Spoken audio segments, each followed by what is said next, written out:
Hi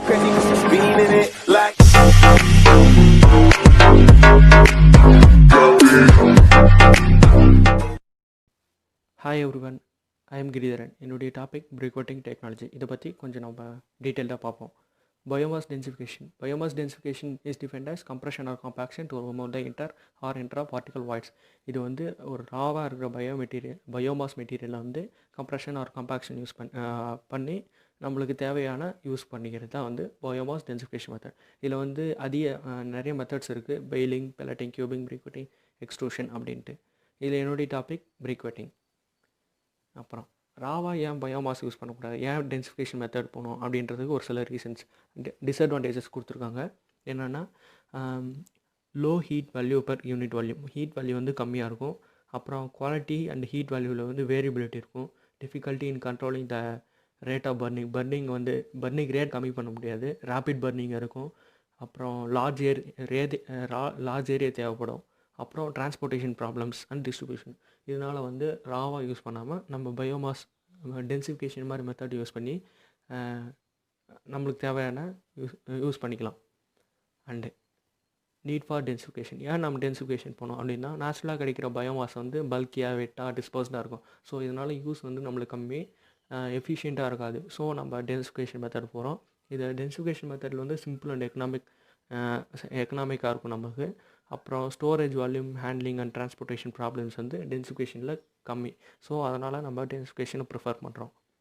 அப்புறம் என்னென்ன materials வந்து டென்சிஃபிகேஷன் வந்து சூட்டபுளாக இருக்கும் அப்படின்னு பார்த்தோம்னா, bagasse, cotton stalk, coffee husk, ground shell, wood shavings, இந்த மாதிரி நிறைய எக்ஸாம்பிள்ஸ் இருக்குது.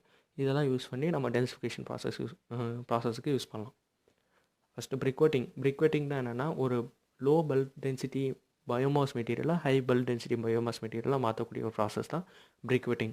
இது ஒரு சிம்பிளாக சொல்லணுன்னா, ஒரு சாடஸ்ட் ஆர் சா இருக்குது, அது வேஸ்ட்டாக தான் போகும். அது வந்து நம்ம கம்ப்ரெஸ் பண்ணி பல்லட்ஸாக ஆர் பிரிக்வட்ஸ் அப்படி யூஸ் பண்ணிக்கலாம். அதனால் வந்து நம்மளுக்கு எஃபிஷியன்சி அதிகம்.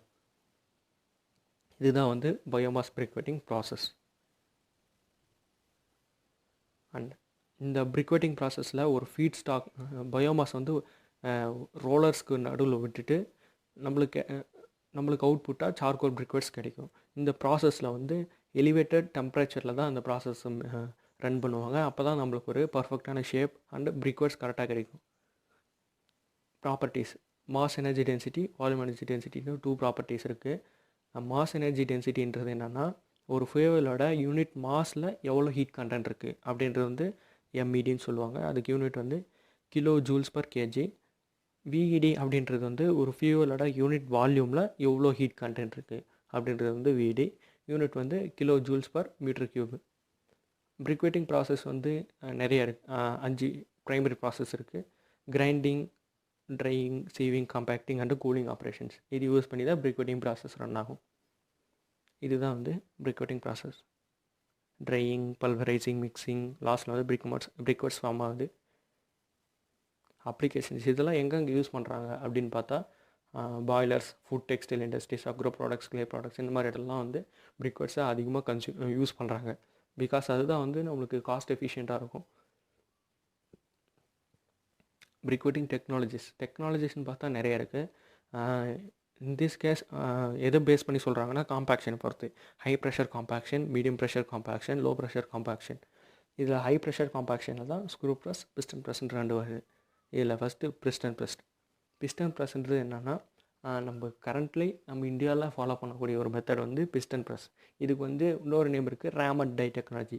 இந்த ப்ராசஸில் என்ன பண்ணுவாங்கன்னா, ஃபஸ்ட்டு பயோமாஸை ரெசிப்ரோகேட்டிங் ரேம் யூஸ் பண்ணி பஞ்ச் பண்ணுவாங்க டை மேலே வித் ஹை ப்ரெஷர். இது மூலிமா நம்மளுக்கு பிரிக்வட்ஸ் கிடைக்கும். இந்த பிரிக்வட் ப்ரொடியூஸ் ஆகிற அதோடைய டயாமீட்டர் வந்து 60 மில்லிமீட்டராக இருக்கும். அப்புறம் மிஷினுடைய கெப்பாசிட்டி பார்த்திங்கன்னா 700 kg per hour. அப்புறம் அதுக்கான power requirement 25 kW.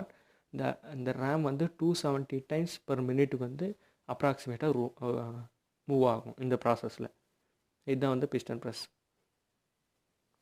And screw press technology. இந்த டெக்னாலஜி வந்து பயோமாஸ் வந்து கண்டினியூஸாக எக்ஸ்க்ரூட் பண்ணுவாங்க பை எ ஸ்க்ரூ. இந்த ப்ராசஸில் அது மூலிமா நம்மளுக்கு வந்து தேவையான பிரிக்வட்ஸ் கிடைக்கும். இதுதான் வந்து screw press technology.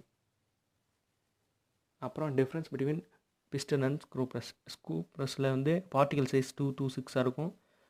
Piston ப்ரெஸ்ஸில் 6 to 12 இருக்கும். பல்க் டென்சிட்டி 0.5 to 0.6 இருக்கும் ஸ்க்ரூ ப்ரெஸ்ஸில். பிஸ்டன் ப்ரெஸ்ஸில் லெஸ் தென் 0.1 இருக்கும். மெயின்டெனன்ஸ் பார்த்தீங்கன்னா ஸ்க்ரூ ப்ரெஸ்க்கு கம்மி, இதே பிஸ்டன் ப்ரெஸ் பார்த்தீங்கன்னா அதிகம். கம்பஷன் பர்ஃபார்மன்ஸ் ஆஃப் பிரிக்வெட்ஸ் அது வந்து ஸ்க்ரூ ப்ரெஸ்க்கு வெரி குட்டாக இருக்கும், பிஸ்டன் ப்ரெஸ்க்கு வந்து மாடரேட்டாக இருக்கும். அதர் பிரிக்வெட்டிங் டெக்னாலஜிஸ், அது பிஸ்டன் ப்ரெஸ் ஸ்க்ரூ ப்ரெஸ் பார்த்துட்டோம். அதை விட்டுட்டு வேறு எதாவது இருக்கா அப்படின்னு பார்த்தோம்னா ஹைட்ராலிக் பிஸ்டன் ப்ரெஸ்னு ஒன்று இருக்குது. இது வந்து மெக்கானிக்கல் பிஸ்டன் ப்ரெஸ் மாதிரி இல்லாமல் இந்த பிஸ்டனுக்கு தேவையான எனர்ஜி வந்து எலக்ட்ரிக் மோட்டார் மூலிமா டிரான்ஸ்மிட் ஆகும் via a high pressure hydraulic oil system. இந்த மெஷின் வந்து காம்பேக்டாகவும் லைட்டாகவும் இருக்கும். இதுதான் வந்து ஹைட்ராலிக் பிஸ்டன் ப்ரெஸ். இங்கே வந்து பிரிக்வெட்ஸ் ஃபார்ம் ஆகுது. Binders are the substance such as molasses, starch, clay, இந்த மாதிரி ஒரு சில எக்ஸாம்பிள் கொடுத்துருக்காங்க. இந்த பைண்டர்ஸ் வச்சு என்ன பண்ணுவாங்கன்னா பார்ட்டிகல்ஸை பைண்ட் பண்ணுவாங்க. இந்த ஒரு நல்ல பைண்டர்னால் அதுக்கான குவாலிட்டிஸ் அப்படின்னு பார்த்தீங்கன்னா குட் பைண்டிங் எபிலிட்டி. ஏன்னா அதுதான் அவருடைய primary process. So binding ability நல்லா இருக்கணும். அப்புறம் காஸ்ட் வந்து கம்மியாக இருக்கணும். அப்புறம் பேர்ன் ஆகும்போது நல்ல ஸ்மெல் தரணும். இதுதான் வந்து பைண்டர்ஸுடைய நல்ல குவாலிட்டி. பெனிஃபிட்ஸ் ஆஃப் பிரிக்வெட்ஸ் அப்படின்னு பார்த்தீங்கன்னா சீப்பர் தான் கோல் கம்பேர் பண்ணும்போது ரொம்ப சீப்பாக இருக்கும். அப்புறம் கோல் வந்து எரிச்சோன்னா நிறையா ஆஷெலாம் வரும். ஸோ பொல்யூஷன் வந்து அதிகமாக இருக்கும். இதில் வந்து அந்த ப்ராப்ளம் வந்து கம்மியாக இருக்கும், பொல்யூஷன் ஃப்ரீ இதில்.